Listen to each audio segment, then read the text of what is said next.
आपने देखा होगा मंदिरों में, मंदिर जाते हैं, कभी ऐसा आपके साथ भी हुआ होगा। तरह तरह के लोग आते हैं। कोई फ़ोन पे बातें कर रहा होता है, कोई हंसी मजाक बैठ के कर रहा होता है, कोई एक दूसरे पे क्रोधित हो रहा है, कोई एक दूसरे की चुगली कर रहा है। और हम ये सब देख करके बड़ी चिंताओं में खो जाते हैं कि ये कोई ऐसा जगह नहीं है, तो मंदिर है, भगवान की जगह है ये। यहाँ पे हम आते हैं मंदिर में मन की शांति के लिए आते हैं, पूजा पाठ करने के लिए आते हैं, भगवान से मिलने आते हैं, बातें करने आते हैं। ये कोई चुगली करने का स्थान नहीं है, ये कोई हंसी मजाक करने का स्थान नहीं है, यहाँ किसी पे क्रोधित होने का स्थान नहीं है। लेकिन ये सब अगर हम देखते हैं तो मन बहुत चिंतित हो जाता है, हमें क्रोध आता है कि क्यों लोग ऐसा करते हैं मंदिर में आकर के। ये कोई ऐसा परिसर नहीं है कि यहाँ पे आके बैठ के हंसी मजाक करे या किसी पे क्रोधित हो, गुस्सा करे, चुगली करे। क्यों करते हैं लोग ऐसा? हमारा मन पूजा करने में नहीं लगता है, मन में बहुत चिंताएं हो जाती हैं, मंदिर आना ही छोड़ देने का मन करता है कि मंदिर ही नहीं जाऊंगी कल से, ऐसा होता है मन में। तो ये प्रसंग सुनिए, बहुत ही सुंदर प्रसंग है। सभी लोग को जय श्री कृष्णा, राधे राधे। दोस्तों, आप लोग वीडियो को पूरा वॉच करिएगा और ढेर सारा प्यार दीजिएगा। कमेंट बॉक्स में राधे राधे जय श्री कृष्णा जरूर लिखिएगा और वीडियो को लाइक भी करिएगा। आप लोगों के एक लाइक करने से बहुत हिम्मत और बहुत प्रेरणा मिलती है। दोस्तों, अगर आपके साथ भी ऐसा हो रहा है, ये सब चीज़ें देख करके बहुत गुस्सा आता है, क्रोधित होता है मन, क्यों लोग मंदिर में आते हैं, फ़ोन पे व्यस्त रहते हैं, क्रोधित होते हैं एक दूसरे के ऊपर, चुगली करते एक दूसरे की, हंसी मजाक करते, इधर उधर घूमते रहते हैं मंदिर में। तो अगर आपके साथ भी ऐसा हो रहा, मन क्रोधित होता है, क्रोध आता है, तो अपने क्रोध पे कैसे नियंत्रण पाएं? तो ये प्रश्न सुनिए। एक महिला रहती हैं और ठाकुर जी के अनन्य भक्त हैं, ठाकुर जी से बहुत प्रेम करती हैं, लड्डू गोपाल जी की सेवा करती हैं और उनकी दिनचर्या थी, वो नियमित मंदिर जाती हैं। एक टाइम उनका रहता है सुबह के टाइम, एक टाइम पे हमेशा उसी टाइम पे मंदिर जाती हैं, टाइम उनका फिक्स रहता है, वो रोज़ मंदिर जाती हैं। अब उनके साथ भी ऐसा हो रहा होता है, आए दिन बढ़ती जा रही हैं चीज़ें। मंदिर में देखती हैं वो कि कोई फ़ोन पे व्यस्त है, कोई क्रोधित हो रहा है एक दूसरे के ऊपर, कोई बैठ के हंसी मजाक कर रहा है, कोई एक दूसरे की चुगली कर रहा है, कोई इधर तो घूम रहा है। तो ये सभी चीज़ें देख करके वो महिला बड़ी दुखी हो जाती हैं। अनन्य भक्त है ठाकुर जी को, नियमित जाती है मंदिर, वहाँ पे जाके जल चढ़ाती हैं भोलेनाथ बाबा को, ठाकुर जी की सेवा करती, पूजा पाठ करती, आरती करती हैं, नियमित उनका यही कार्य होता है।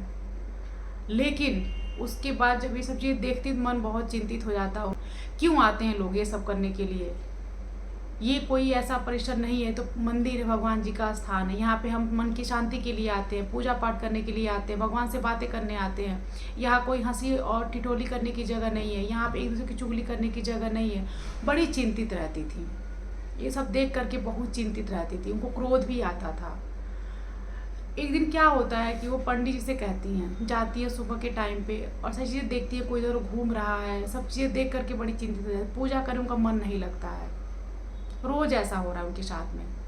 तो पंडित जी से कहती है, पंडित जी कल से हम मंदिर नहीं आएंगे, कल से मैं मंदिर आना छोड़ रही हूँ, मैं मंदिर नहीं आऊँगी। मन में बहुत तरह की बातें आती हैं, बहुत सी चीज़ें देख करके। पंडित जी बोलते, क्यों ऐसा कह रही हो आप? बोलती है, पंडित जी यहाँ पे लोग आते हैं, कोई फ़ोन पे व्यस्त रहता है, कोई दूसरे की चुगली करता है, कोई क्रोधित होता है, कोई हंसी मजाक करके बैठ करता है, कोई इधर तो घूमता रहता है। ये सब चीज़ें देख करके पूजा में मन नहीं लगता है, मन बड़ा इधर तो भटकने लगता है, क्रोधित हो मन में बहुत क्रोध आता है, क्यों लोग ऐसा करते हैं यहाँ पे आकर के, मन को शांति नहीं मिलती है सब चीज़ें देख करके। तो पंडित जी बोलते हैं, अच्छा ठीक है, मत आना मंदिर, लेकिन कल सुबह आना जरूर, कल के बाद मत आना। वो महिला बोलती, ठीक है कल आऊँगी, कल के बाद नहीं आऊँगी। जाती है, अगले दिन मंदिर फिर जाती है, पंडित जी बुलाए रहते हैं। महिला जाती है, बोलती है, पंडित जी बुलाए हैं, बताइए क्या विशेष है, क्या बताना चाहते हैं? पंडित जी बोलते हैं, अच्छा वो मिट्टी का एक घड़ा रखा हुआ है, उसे उठाओ तुम। महिला उस घड़ा को ले लेती है, अब बोलते हैं, जाओ इसमें जल भर के ले आओ। जाती है महिला, जल भर के ले आती है। पंडित जी बोलते हैं, अब इस मंदिर की तुम 3 परिक्रमा लगाओ और इस घड़े का जल थोड़ा भी बाहर नहीं छलकना चाहिए। इस परिक्रमा के दौरान जो घड़े का जल है वो बाहर नहीं छलकना चाहिए, इसका विशेष ध्यान रखना। वो महिला जल लेती है और मंदिर की परिक्रमा लगाना शुरू कर देती है। 3 परिक्रमा जैसे पूरी होती है, पंडित जी के पास आती है। पंडित जी परिक्रमा पूरी हो गई। पंडित जी बोलते पूरी हो गई? कहती हाँ, मैं पूरा ध्यान देते हुए और 3 परिक्रमा लगा ली मैं। पंडित जी बोले उस महिला से, अच्छा ये बताओ पहले कि तुम्हारा आज मन कैसा लगा, तुम्हें शांति मिली, सुकून मिला कि नहीं मिला? परिक्रमा लगा के कैसा महसूस हुआ? तो महिला बोली मुझे बड़ा अच्छा लगा, बहुत सुकून मिला, बहुत शांति मिली। आज देखियो कौन फोन पे बात कर रहा है, आज देखियो कौन किसी की चुगली कर रहा है, आज देखियो कौन किसी पे क्रोधित हो रहा है, आज ये सब कुछ तुमको दिखाई दिया अगल बगल अपने? वो महिला बोली कि मैं किसी चीज़ पे ध्यान ही नहीं दी हूँ, मेरा ध्यान नहीं गया है आज मैं ध्यान नहीं दी हूँ।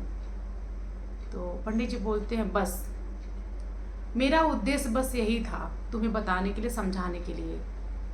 तुम्हारा पूरा ध्यान इस घड़े पे था, घड़े के जल पे था कि जल कहीं छलके नहीं घड़े से बाहर, इसलिए तुम्हारा ध्यान जो है अगल बगल की चीज़ों पे नहीं गया कि कौन क्या बातें कर रहा है, कौन क्या कर रहा है, कौन किसकी चुगली कर रहा है, कौन किस पे क्रोधित हो रहा है। तुम्हारा मन ध्यान कहीं नहीं गया, तुम्हारा पूरा ध्यान इस घड़े पे था। तो दोस्तों, अगर आप मंदिर जा रहे हैं, पूजा पाठ कर रहे हैं, कोई भी कार्य कर रहे हैं, अच्छे कार्य कर रहे हैं, और जब भी हम अच्छा कार्य करते हैं तो कहीं ना कहीं हमें निगेटिविटी बहुत जल्दी दिखती है, बुराइयां बहुत जल्दी दिखती हैं। तो सबसे पहले अपने मन को शांत करिए, अपने मन में जो क्रोध आ रहा है उसको शांत करिए। किसी को समझाने से अच्छा, किसी को सुधारने से पहले अपने मन के गुस्से को सुधारिए, मन के गुस्से को शांत करिए। जब अपने अंदर के गुस्से को शांत करेंगे, अपने मन को शांत करेंगे, तो किसी चीज पे आप ध्यान नहीं देंगे, बस अपने काम पे ध्यान देंगे। किसी और की बुराइयां देखने से पहले खुद के अंदर को सुधार करिए, आप खुद पे ध्यान दीजिए कौन क्या कर रहा है। अब वो महिला जो थी उनका ध्यान पूरा घड़े पे था, पंडित जी ने समझा दिया उनको।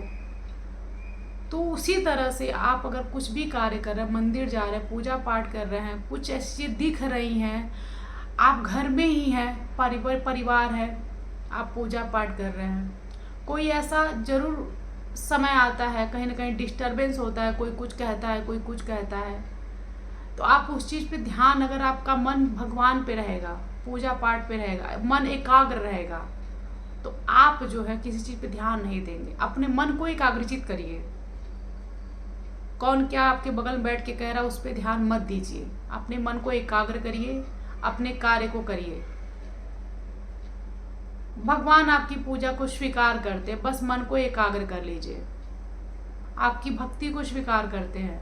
अगर मन चंचल रहेगा, इधर उधर किसी देखता रहेगा, तो वो पूजा में मन नहीं लगता है, किसी कार्य में मन नहीं लगता है, गलत चीज़ों पे ध्यान जाएगा, कौन क्या कर रहा है, कौन किसकी चुगली कर रहा है, इस पे ध्यान बिल्कुल मत दीजिए, अपने काम पे फोकस करिए। दोस्तों, मन को एकाग्र करिए और अपने काम पे ध्यान दीजिए। कौन क्या कर रहा है, अगल बगल क्या कह रहे हैं, लोग क्या कर रहे हैं, लोगों को कुछ कहने से पहले अपने मन को शांत करिए। और जब मन को शांत करेंगे, अपने पूजा पाठ पे ध्यान देंगे, अपने काम पे ध्यान देंगे, तो सारी चीज़ें आपके जीवन में बहुत अच्छी होती नजर आएंगी। किसी पे ध्यान मत दीजिए, किसी की बातों पे ध्यान मत दीजिए, कौन क्या कर रहा है, तो आप बस अपने काम पे फोकस करिए। अगर आप ठाकुर जी की सेवा करते हैं, उस पर कोई टिप्पणी कर रहा है, कि टीका टिप्पणी कर रहा है, कोई कुछ कह रहा है, उस पर ध्यान मत दीजिए, अपने पूजा पाठ पे ध्यान दीजिए, अपने काम पे ध्यान दीजिए। अपने भीतर के मन को, अपने भीतर के गुस्से को ठंडा करिए, फिर देखिए आपके जीवन में किस प्रकार से परिवर्तन होगा। तो आशा करते हैं आज का प्रश्न आप लोग को बहुत अच्छा लगा होगा। तब तक के लिए सभी लोग को जय श्री कृष्णा, राधे राधे।